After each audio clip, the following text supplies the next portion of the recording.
আমাদের রূপালীদি আলোচনা রেখেছেন, আমাদের মিথিলির যে আলোচনা রেখেছেন, আরো বক্তারা রয়েছেন, ওনারা আলোচনা রাখবেন।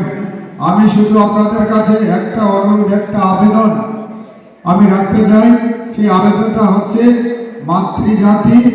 মাতৃজাতি যখন জেগে ওঠে তখন পৃথিবীর কোনো শক্তি আর আটকাতে পারে না, কারণ মাতৃরা শক্তি স্বরূপা। আপনারা শক্তি ধারণ করে থাকেন, আপনারা যেহেতু বেরিয়ে এসেছেন, আমরা ভারতীয় জনতা পার্টি, আমাদের আর কোনো ভয় নেই, আমাদের কোনো অশুভ শক্তি আজ আমাদেরকে আটকাতে পারবে না।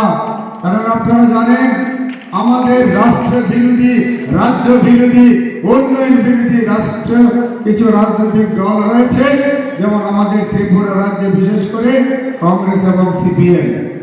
এইবার ওনারা ভোট যুদ্ধে অবতীর্ণ হয়েছেন। বন্ধুগণ, আমার মাতৃশক্তিরা আপনারা জানেন, বাড়ি বাড়ি যাচ্ছেন, সাধারণ মানুষদের বোঝাবার চেষ্টা করছেন।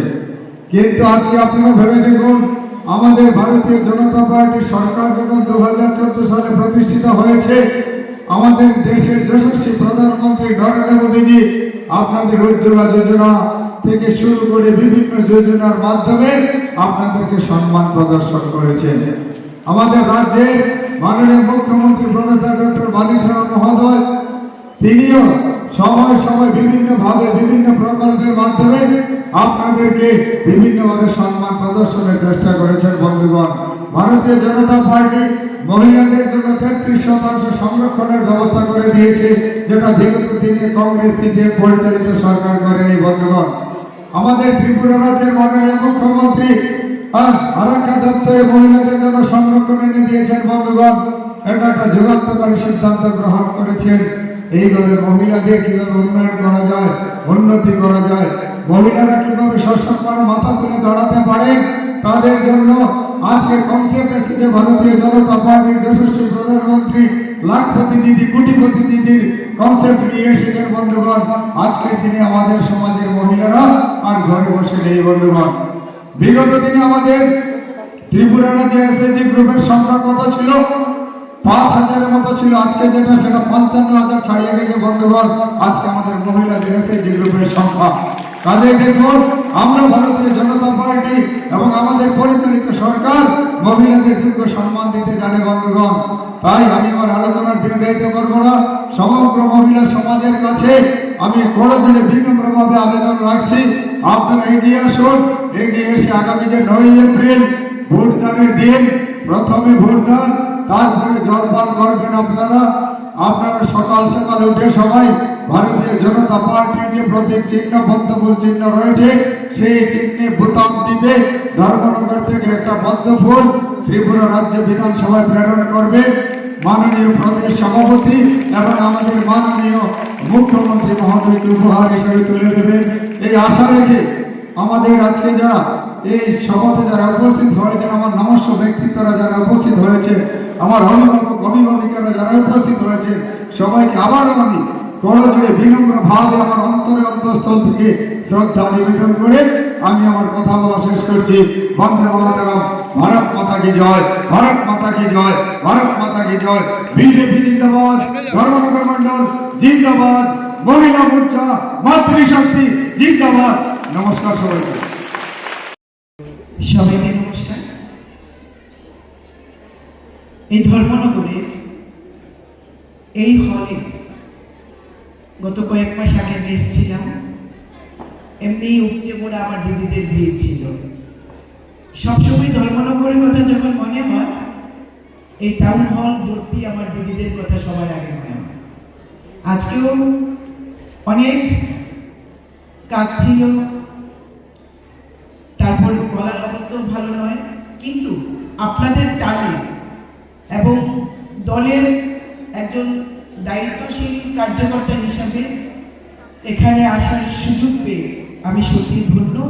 আমার খুব ভালো লাগছে আপনাদের মাঝখানে উপস্থিত থাকতে পেরে। মঞ্চে যারা আজকে আসন অলঙ্কৃত করছে, আমাদের শক্তি স্বরূপা আশীর্বাদ যাত্রার এই অনুষ্ঠানে আমাদের আজকের দিনের সভানেত্রী শ্রীমতী জয়া দিদি মহোদয়া, আমাদের সাথে রয়েছেন আমাদের প্রদেশ কমিটির সহ সভাপতি সম্মানীয় শ্রী তাপস ভট্টাচার্য মহোদয়, আমাদের সাথে রয়েছেন আমাদের মাননীয় মন্ত্রী শ্রী সুধাংশু দাস মহোদয়, যিনি এই কেন্দ্রের উপনির্বাচনে ভারতীয় জনতা পার্টি ত্রিপুরা প্রদেশ কমিটির পক্ষ থেকে দায়িত্বে রয়েছে। আমাদের জেলা, আমাদের বিধানসভা, এই বিধানসভার যারা কার্যকর্তারা রয়েছেন সবাইকে আমার গৈরিক অভিনন্দন। মিডিয়ার বন্ধুদের আমার অনেক অনেক শুভেচ্ছা, অনেক অনেক অভিনন্দন। আমরা সেই দেবতার মন থেকে যদি আমরা দেখি, যখনই কোনো প্রয়োজন হয়েছে, দেবীর প্রয়োজন হয়েছে, আমরা যদি সেই অসুর নিধন দেখে থাকি, যখন দেবতা কোন অসুরদের অত্যাচারে অতিষ্ঠ হয়ে পড়েছিলেন, তখন কিন্তু দেবী দুর্গাকে দশভুজায় তাকে অস্ত্র শস্ত্রে সজ্জিত করে অসুর নিধন করতে তাকে পাঠিয়ে দেওয়া হয়েছে। এবং দেবী দুর্গা সেদিন অসুর বধ করে দুর্গা দশভুজা হয়ে সেদিন অসুর নিধন করে মহিষাসুর মর্দিনী যেটা বলা হয়, সেইভাবে দেবী সেদিন দেবতা কুলকে রক্ষা করেছিলেন। আজকে বিধানসভার এই উপনির্বাচনে আমাদের মাতৃশক্তির যে এই শক্তি স্বরূপা যে মাতৃশক্তি, তাদের আমাদের পাশে আমরা চাই এবং আমাদের পাশে রয়েছে। আজকের এই হলগড়ার এই উপস্থিতির মাধ্যমে আপনারা সেটা প্রমাণ করেছেন। আমরা ভারতীয় জনতা পার্টির নেতৃত্বে যে সরকার চলছে, আমাদের দেশের প্রধানমন্ত্রী মাননীয় নরেন্দ্র মোদীজি, আমরা যদি তার মন্ত্রিসভা, এই দেশকে যদি দেখি, এই দেশের যিনি মহামান্য রাষ্ট্রপতি, তিনি মহিলা দ্রৌপদী মুর্মুজি। পিছিয়ে পড়া বর্গ থেকে উঠে আসা একজন অসামান্য নারী, তাকে সম্মান দিয়েছেন, তাকে তার জায়গায় তাকে যে সম্মান দিয়েছেন ভারতীয় জনতা পার্টি, আজকে তিনি দেশের রাষ্ট্রপতি হয়েছেন। প্রতি বছর তিনি বাজেট পেশ করেন, এই দেশের বাজেট, এই দেশ আগামী 1 বছর কিভাবে কাজ করবে, দেশের উন্নয়ন কিভাবে হবে, এবং এই দেশের সাথে সাথে প্রত্যেকটি রাজ্যের উন্নয়নের সঙ্গে যে বিষয়টি জড়িত রয়েছে সেটা বাজেট, তার অর্থ পরিকল্পনা, সেটাও করে এই দেশের একজন নারী নির্মলা সীতারামনজি। ভারতীয় জনতা পার্টি জানে মহিলাদের কিভাবে সম্মান করতে হয়। এই রাজ্যে, ত্রিপুরা রাজ্যে মুখ্য সচেতক হিসাবে 2বারের জন্য আমি দায়িত্ব পালন করছি। বিগত 8 বছর যাবৎ প্রথম আমি মহিলা মুখ্য সচেতক এই রাজ্যে, সেই সম্মান আমাকে আমার দল দিয়েছে, এই সম্মান, এই স্বীকৃতি আমাকে আমার দল দিয়েছে। আমাদের দেশের প্রধানমন্ত্রী নরেন্দ্র মোদী মাতৃজাতিকে কতটা সম্মান করে, তার একটা বিষয় আমরা আপনাদের সাথে আলোচনা করার জন্য আমি একটু সময় নিচ্ছি। আমাদের দেশে সবসময় লোকসভাতে একটা বিল উঠত, মহিলা সংরক্ষণ বিল, কিন্তু রাজনীতির পূর্যায়ে এই মহিলা সংরক্ষণ বিল এই দেশে অন্যান্য যারা সরকার ছিল, ইউপিএ সরকার, ইউপিএ 1, ইউপিএ 2, এর আগে যারা সরকারে ছিলেন, তারা মহিলা সংরক্ষণ বিল, এই বিলকে কখনো আইনে রূপান্তরিত করতে পারেননি। কিন্তু আমাদের বর্তমান প্রধানমন্ত্রী নরেন্দ্র মোদীজি, যিনি মাতৃশক্তির উপর ভরসা রাখেন, যিনি বিশ্বাস করেন যে এই দেশের অগ্রগতির জন্য মহিলারা এগিয়ে চলেছে নিরন্তর, কাজ করে চলেছে নিরন্তর। ভারতকে জগৎ সভায় শ্রেষ্ঠ আসন দিতে হলে, এই ভারতকে বিশ্বগুরু বানাতে হলে, এই ভারতকে বিকশিত ভারত করতে হলে মহিলাদেরকে পিছিয়ে রাখা যাবে না। ঠিক যেভাবে স্বামী বিবেকানন্দ বলেছিলেন, a bird cannot fly with a single wing, একটি পাখি শুধুমাত্র একটি ডানার উপর নির্ভর করে চলতে পারে না। এই সমাজকে যদি এগিয়ে নিয়ে যেতে হয়, তার অর্ধেক আকাশ মহিলাদেরকে এগিয়ে নিয়ে যেতে হবে।